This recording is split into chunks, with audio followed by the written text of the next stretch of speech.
Welcome to the official Jets podcast. We're launching a new series as the NFL draft inches closer. This is our draft podcast presented by Dell Technologies and SAP.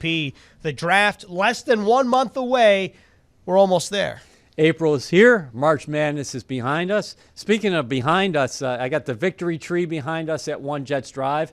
The off-season program is actually supposed to start at April 19th for the New York Jets and the rest of the 31 clubs in the National Football League. But I think most fans, now that those first tiers of free agency are complete, they're looking ahead to the draft, and we're going to have them covered. I can't wait for this month. The whole month, we're going to be loaded as far as content is concerned, and we're going to talk to different people externally and from inside the building as well. So the Jets have 2 first-round picks, 2 third-round picks, 2 fifth-round picks. They got 9 picks overall, 5 in the first 87.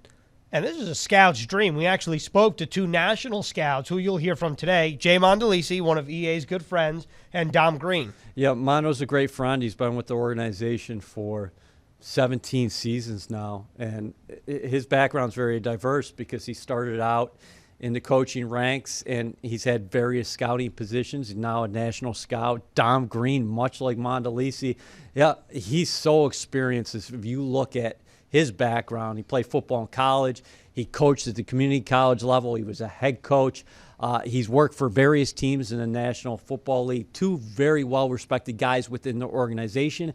And Joe Douglas talks about the talent he has assembled on the staff, and he's always spoken of decisions not being unilateral, but being the importance of everybody's voice in this process. And both those guys, they gave some insight as to how weird of a year it was for them. I mean, in a typical scouting year, scouts are on the road a tremendous amount of time of the year, but in any given week, they're at multiple schools, and then they see a game on Saturday. They're talking to coaches, players. That was not the case this season. Much like us, they had to do a lot of their work virtually. Yeah, amazing amount of sacrifices in terms of what the scouts do. These guys who have families, typically during a year, they're leaving early in a week, and they don't come back and see their families until later in the week. And they collect those hotel points because they're always away from home during the fall. But this year was anything but typical for everybody in the world, and that impacted the scouts because they were just not at the colleges and the universities talking to their various sources, the people on campus, to get better intel on the people, on the prospects. So what they had to do, like all of us, is get on Zooms and Microsoft Teams and really do their homework and rely on their connections. And then once the offseason started, the little twist in this, the little curveball, was the Jets made a coaching change. So now you're scouting throughout the year, but the new coaches come in and tell you, we're running new systems, and these are the qualities, these are the physical skill sets we're looking for in players. And Dom Green and Mondo both raved about Saleh and his staff during that process. I heard the analogy once, the relationship between coaching staff and scouts is almost like you're at dinner and the scouts present a menu. This is what we have. Yeah. And then the coaches are like, well, this is what we want, and this is what we're looking for. And I thought that was an interesting way to break it down. And like you mentioned, everyone has talked about those meetings between the new coaching staff and the scouts, and everyone has said how productive those meetings have been. I mean, Greg Nejma talked about it a little bit earlier on the podcast. And, you know, I think that it's going to be fascinating to see what types of players the Jets will, in fact, draft come April 29th and the 30th and May 1st, just because we don't know what this offense will look like. Right now, everyone's thinking, well, okay, it's probably somewhat of a Shanahan-looking offense, but we just don't know what kind of wrinkles Mike LaFleur wants to add or what kind of traits he values in any position. And the same thing with Coach Saleh and Jeff Ulbrich on the defensive side of the ball. Yeah, it's exciting if you really think about it. And you're starting to see – you saw it in free agency. Joe Douglas set values for players, and the Jets were aggressive when they needed to be. And they got in here a group of players who I think are going to fit in very well. One quality that you know that Robert Saleh, Joe Douglas are looking for, you better love football. And Saleh's a big investment guy.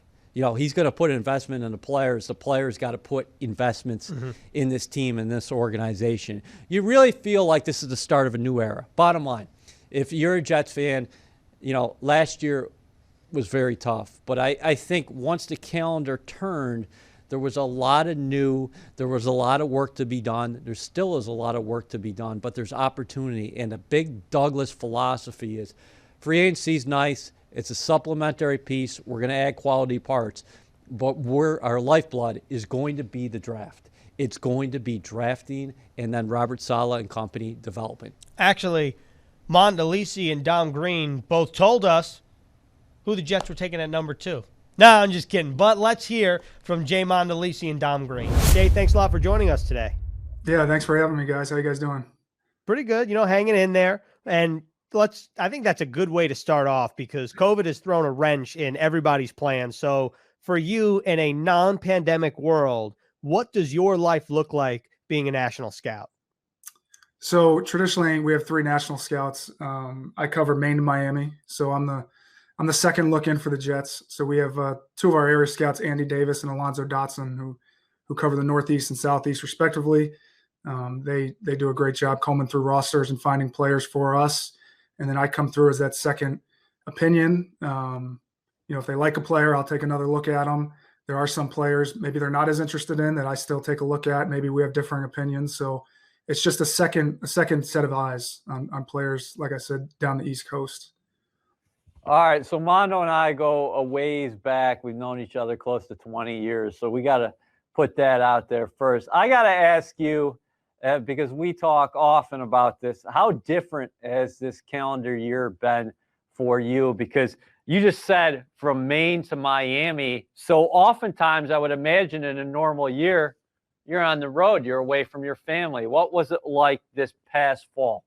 Yeah, so traditionally we spend about 200 days a year, I would say, on the road. And with COVID hitting, put a wrench in things for all 32 teams. So we're all in the same boat. So, my goal entering the season was to make everything as normal as I could.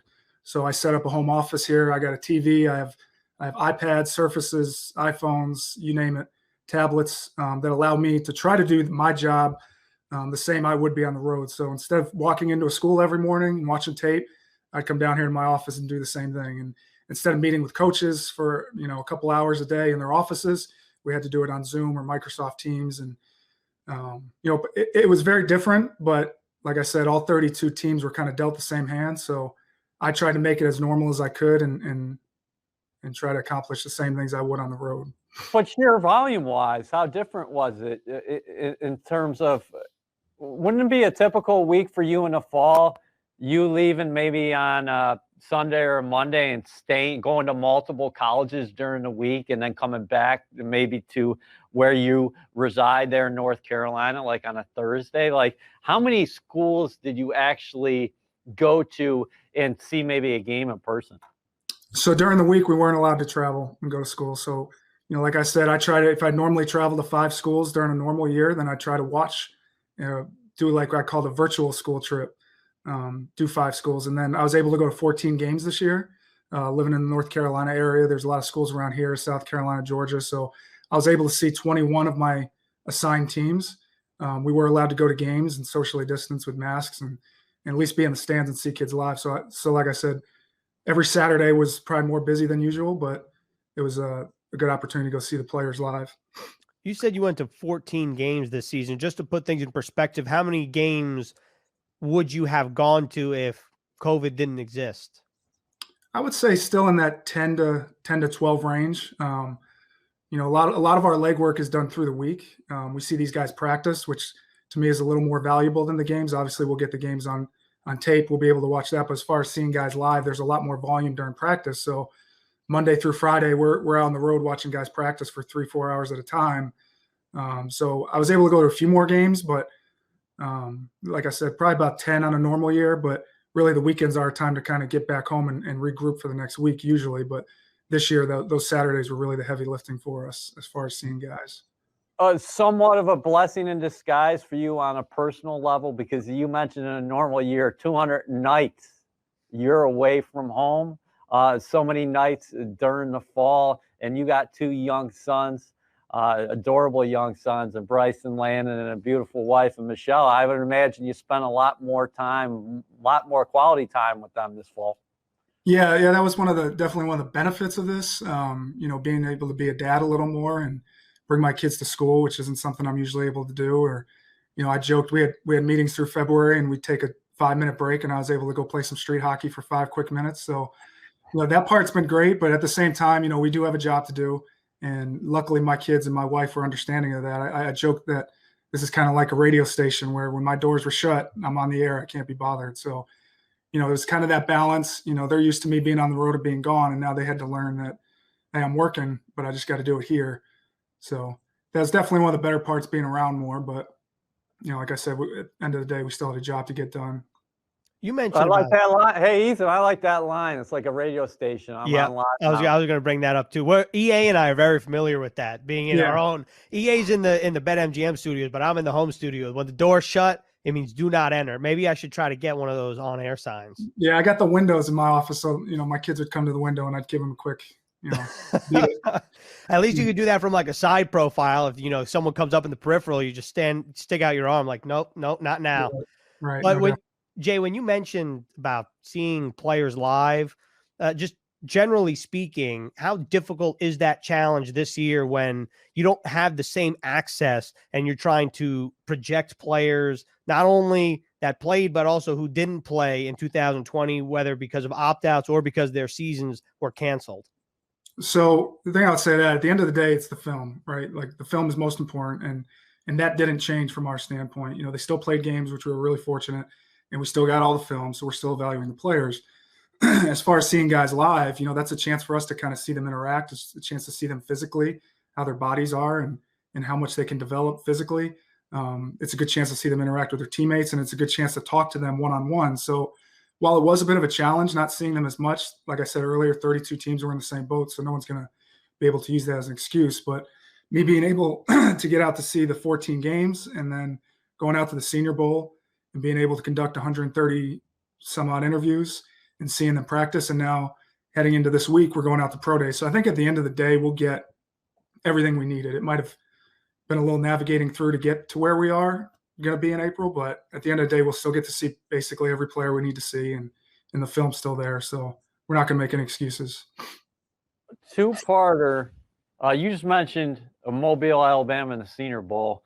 How unique was this year? And then how different does it feel? No combine this year, that you guys are just going straight to pro days. Yeah, the Senior Bowl was great. They did a great job putting that on. There's a lot of skepticism going out through the fall if it was going to happen. They were able to make it happen. And not only that, but we really felt safe. There's testing done every day. We were socially distanced. They kept everyone apart at practices and even through the interview process, which we've never done 130 interviews. It's not as easy to do that, but they were able to set it up. So every player came to your table. You didn't have to fish guys out, and they had a barrier to keep things socially distant, and we were able to interview those, and those are really valuable. As far as the pro days go, not much changes there either. I mean, at the end of the day, they're still going to run 40s. They're still going to do position drills. They're still going to jump. We're still going to measure them. Now they've got one chance to do it. They don't have two. So a lot of guys work out the combine, and if that doesn't go well for them, it's all going to come down to their pro day. But now we're going to be going out there, and this is your one shot to impress us. So that's different, but not much else will change from that standpoint. You kind of talked about it when you were mentioning the pro days, but I think a lot of fans or a lot of people that follow the NFL will say, like, well, what can you really learn at a pro day? Because most athletes look good in shorts and a t-shirt going through different position drills. Can you expand on that a little bit more about the benefit of pro days, not only this year, but in every year? So I would say this year more than ever, the measurables are going to be really important because of COVID going on last spring. And then with no combine, we don't have verified measurables on some of these guys. So as far as height, weight, their arm length, their hand size, this will be our first chance to measure them from that standpoint. The testing is always a valuable tool. It's not going to drive our decisions, but a lot of times, if a guy tests well, or maybe he doesn't test well, that's a great reference point to go back maybe and watch some tape. So maybe we have a player that we thought was, really fast, really explosive, and he ran poorly. That's not going to kill the player, but it's going to force us to maybe go back and just double check, the tape. So we like to look at it as like a cross check from that standpoint. And it's also our chance to see them up live doing drills, see their footwork, see their athleticism, stuff like that. It's just another exposure up close to these guys. We talked to Greg Nejma recently. He raved about the meetings the personnel department had with Coach Sala and his staff here in the off season. When Sala was hired and you knew that new systems were coming in place on the offensive side of the ball under Michael Fleur, on the defensive side of the ball under Sala and Albrecht, what happened? How did that impact you guys in terms of them coming in and talking about their systems and you talking about your processes as well? So we've already evaluated all these players, right? And we kind of know how we feel about them. But what our coaches did a tremendous job of is letting us know what they like. And at the end of the day, traits are still traits. Guys are either fast or they're strong or they're competitive, all that. But we had a better feel for what fits into their system. So, whether it's size or speed, whatever qualifiers there are for their systems, we're now aware these are what works. And maybe this isn't what works. So now we know as we go back out on the road here in March, these are the type of guys that our coaches want. And they did a great job of explaining that and showing us some of the traits they really like, to where maybe we can have a bit of a sliding scale. If this guy's really good at one thing and not as good as the other, he might fit into what they do. And Is it oh, sorry. Go ahead. Go ahead. Say we've done a really good job adjusting our terminology as well, because every coaching staff, there's still 11 players on the field, but they have certain ways they like to call things. So we've had to adjust on the fly, which has been good. And like I said, they've been really active in kind of letting us know their standards. How difficult is it to get a feel for a prospect when you're meeting with them over Zoom, as opposed to meeting somebody in person, let's say at the Senior Bowl, and getting to meet somebody face to face, even though you're distanced with the plexiglass and the mask? Like, is that difficult? It can be. You try to throw them off the best you can. These guys are trained on what questions to answer and what they're going to be asked. So you try to make it as much comfortable as they can be, and just kind of get to know them and try to ignore the fact that you're on Zoom and just talk to them and try to do as many interactions as you can. And maybe it's setting up the Zoom. We get to learn a little bit about them. And once we get on it, we'll ask them about their family and about how they learn and their system. So it's not too different. At the end of the day, you're still talking to each other, but it's a little bit of a challenge to get them comfortable. What's the mood of the scouting department, knowing that you have all this draft capital in 2021 to use? I don't think you could be more excited as a scout to have this many picks. Our work is going to get put out there with 5 picks in the first 3 rounds, and we're going to have another one early in the 4th and 2 more in the 5th. And Joe made the point that if we stand where we're at after the 5th round, we'll have had an entire draft's worth of picks, before we even get to the 6th round. And we spend 364 days just grinding away and getting as much information as we can to provide to Joe, and we're confident he's going to make the right decisions based on the information we give him. Now joined by another national scout, Dom Green. Dom, thanks for joining us today. Yeah, thanks for having me. It's good to be here. So, I didn't ask Jay Mandolesi this, but I kind of regret it. So I'm going to ask you, this is how we're going to kick things off. As a national scout, how many of the 50 states have you been to? Oh, Hey, right off the bat, Tom. wow. Well, I mean, the way we do it is, so like I have the central part of the country, basically the central time zone. Jay does the eastern the eastern time zone basically, and Zach Trudy does the western, or the mountain zone. So we don't go every state in the union. We just kind of have a broader area than our area guy does. But Dom, I think over the years, that's what Ethan was saying. Right. Yes. Oh, over the years. Yeah. I've never been up in like the Colorado, Montana area, or Washington, that type thing. But we've covered pretty much all of them. But I'm sure I can't speak for the other guys. I know for myself, I got the eastern half covered for sure, and Texas. But that western side, I could still do some experience out there.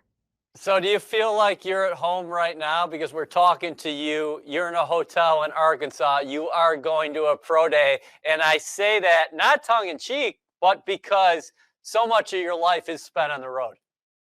Yeah, I tell you what, I'm really fired up just to be out. Yesterday was our was my first day back from last year. Is about this time last year when we got shut down and the whole world became isolated.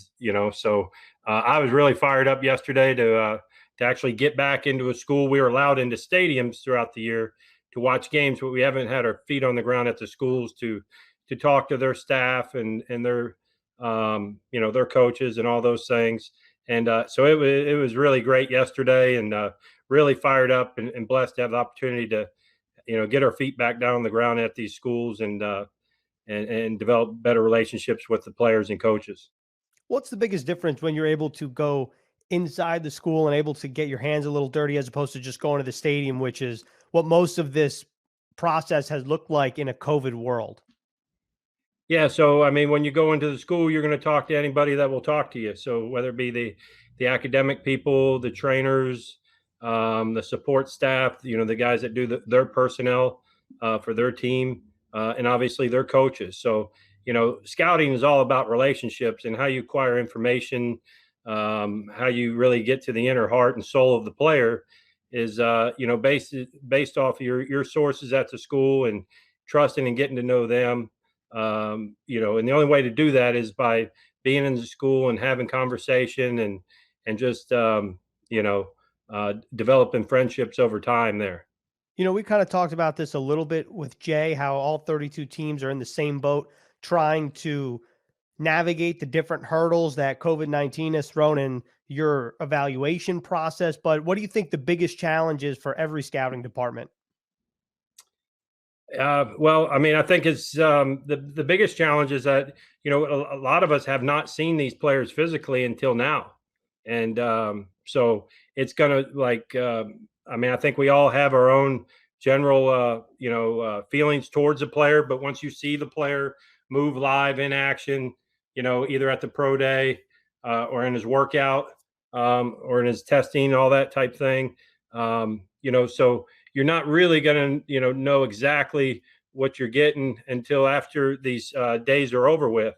So it just kind of is putting more premise on these pro days, and it's putting more, obviously, there's only one shot for these kids to perform on these pro days because, we're not allowed to work them out individually and all that type thing. So that to me is the biggest difference. Is just the more, it's more onus on the pro day as opposed in the past. Kids had the opportunity to perform and meet people at the combine, and there was more all-star opportunities and all that. So really, it's all boiling down to one day, for a lot of these guys. From your perspective, you've gone to so many combines in the past. What were the biggest advantages, most significant advantages of the combine? And you take that away, how much do you think the prospects themselves put an emphasis into these pro days now, because you're jumping from the end of the season for some of them right into the pro days? Right. And, and the beauty of the combine was there was to a standard of how the 40 was. It was indoors. It was a sterile environment. There was no wind. So now we got to be able to compare a guy's, say same position.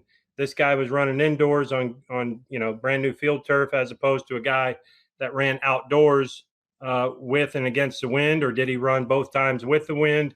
Although there's a lot more variables, when factoring their measurements and all that type thing. So, but really at the end of the day, for me personally, you just want to really get your eyes on the kid, see how he competes in these days, all right, and see how it matches up, marries up to the tape, and obviously, meeting with the staff and the coaches and that type thing again, where we haven't had that opportunity until now, is big as well. So, there's that to me is the biggest thing. And as far as the differences in that is just the combine allowed in a sterile environment. Everybody's doing things the same way. Now, we can go day to day, and guys might be allowed to brace on the broad jump. At some places they may not be allowed to. So it's gonna take some thought, and you're not going to just be able to compare apples to apples, if that makes sense. What about as a group? How excited are you guys to finally take all your work all year round and finally put it on paper per se and show, not only Joe and his staff but also like the Jets fans, like this is who we've been scouting and this is the future of your team.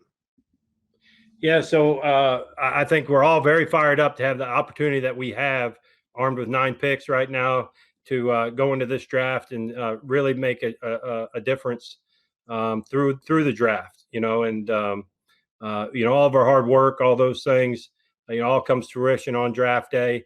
But really and truly, all of our work is, our reports stay with the players, so it doesn't get dismissed just because we don't draft a certain player. Our work will stay with that player as he progresses throughout his time in the NFL, if that makes sense. So 4 or 5 years from now, when say a player from another team is up, that way our pro scouts will have an opportunity to go back, read our character, read what we thought about the player, and and it helps them make a decision moving forward in free agency. So that's why for me anyways, having your boots on the ground at the school and really diving into each player's makeup, their character, all those things, it's really important. And obviously whoever we select, we need that player to be who we said they were going to be, if that makes sense. So I know a lot of us are very fired up to be, when you got 9 picks, you feel like you can really impact the team. What was your initial reaction when you heard that the Jets had a new coaching staff, and how did those meetings go with Coach Saleh, a new offensive coordinator, Mike LaFleur, of course, a new defensive coordinator, and Jeff Ulbrich as well? You guys are changing up systems, because everybody that Ethan and I have talked about have said the communication was just tremendous in those sessions.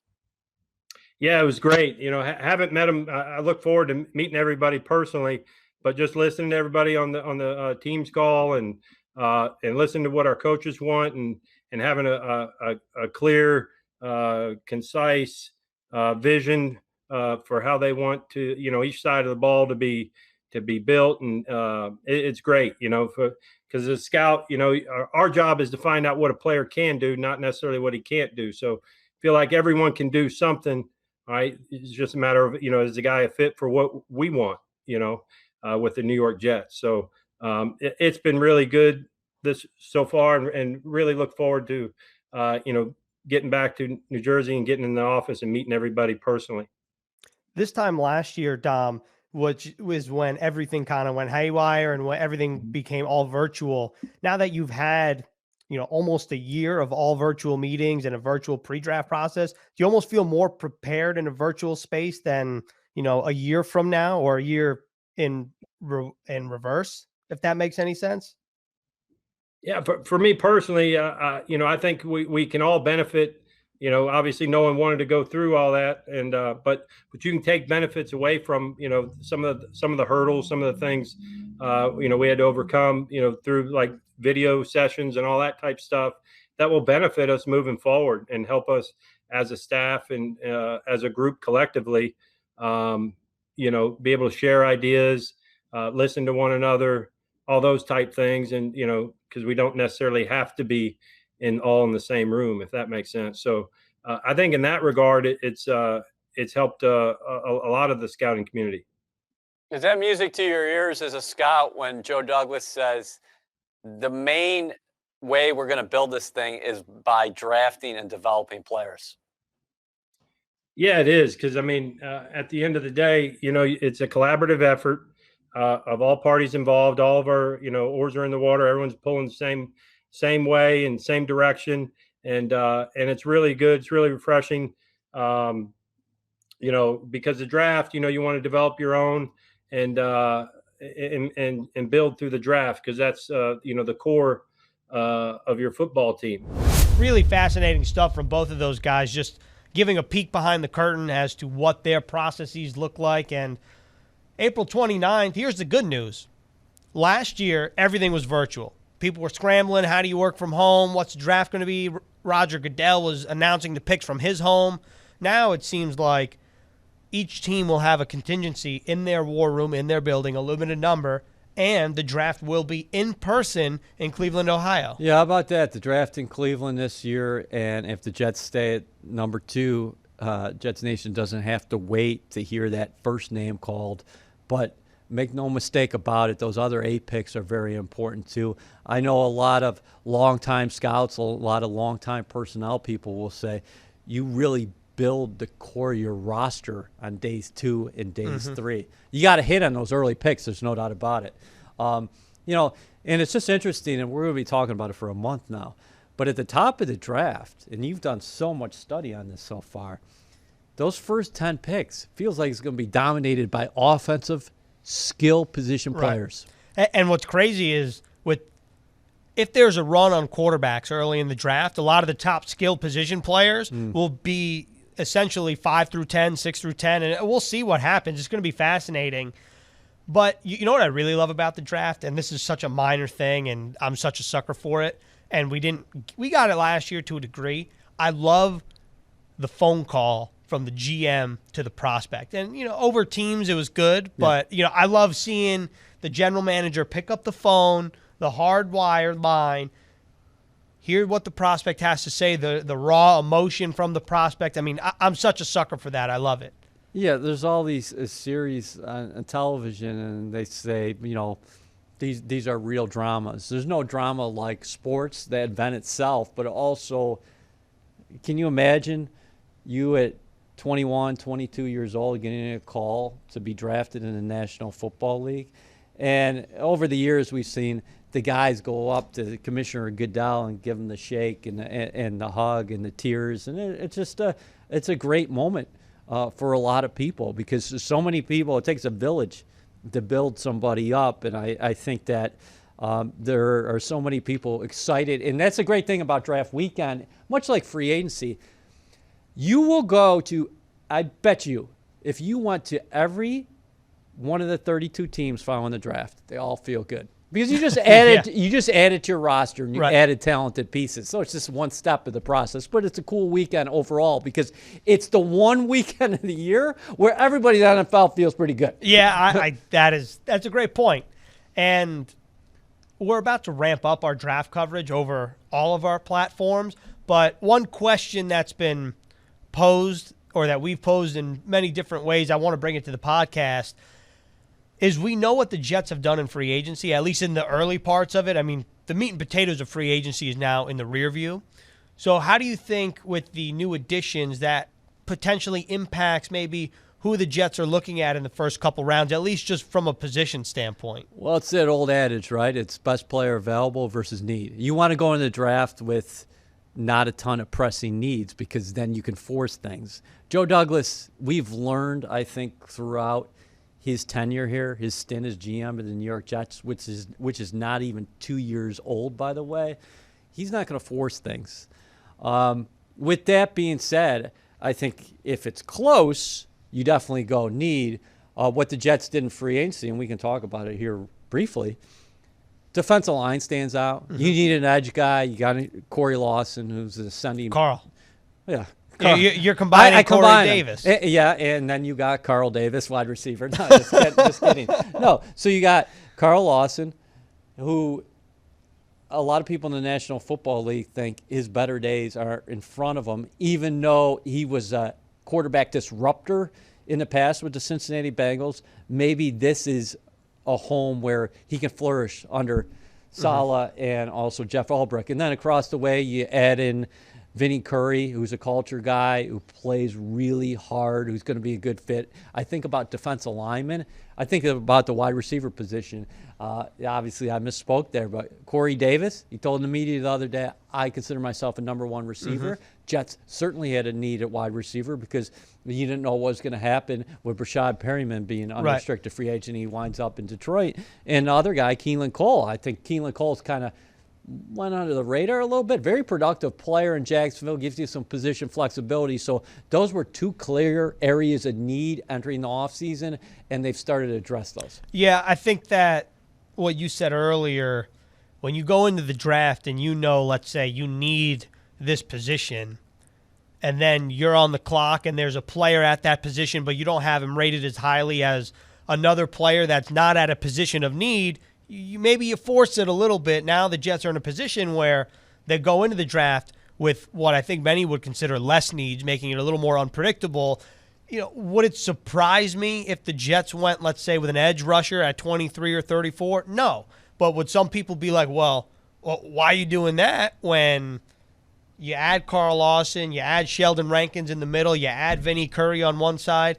I mean, this is really where it becomes unpredictable because the Jets can do so many different things. And also, it's just going to depend how they view a certain player and who's on the board when they're on the clock. Oh, and Rankins, I'm glad you mentioned him because he makes it fun because just imagine a rotation on the defensive interior. You got Fatukasi, you got Shepard, you got Rankins, who's, when he's healthy, he can really go and push that pocket. Quinnen Williams is he's the top player on this roster right now if you just look at it. And put him and Mekhi Becton side by side. I don't care.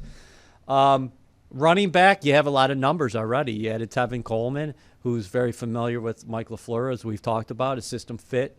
And then you got LaMichael Pirine, Ty Johnson, Josh Adams. So there are a couple positions that stand out as we sit here. And this could change tomorrow. But nickel, who's your nickel opening day? That's a question right now. Brian Poole remains an unrestricted free agent.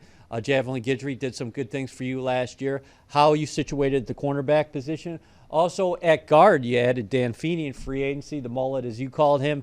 What potentially are you going to do there?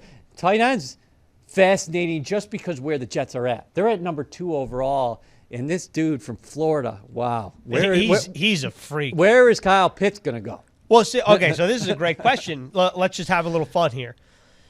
Let's say, number 1 is a quarterback, okay? Yep. Jets are not at number 2. Most people would say quarterback, right?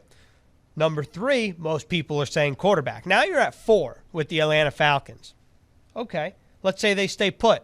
Are they going the Matt Ryan successor? Yep. Are they adding Kyle Pitts to an offense that has Julio Jones, Calvin Ridley? I mean, that would be sick. All right, so, where do you want to go in this scenario? Well, I don't know. I'm just wondering, as you were talking, we talked to somebody from Cincinnati the other day, and while you were talking, I just started thinking, what if Cincinnati's got Joey Burrow, who went to LSU, was very impressive his rookie season, got banged up a little bit, and they had Jamar Chase on the clock, but also Kyle Pitts was still out there. See, I think that's fascinating. Let's say for this... And Sewell.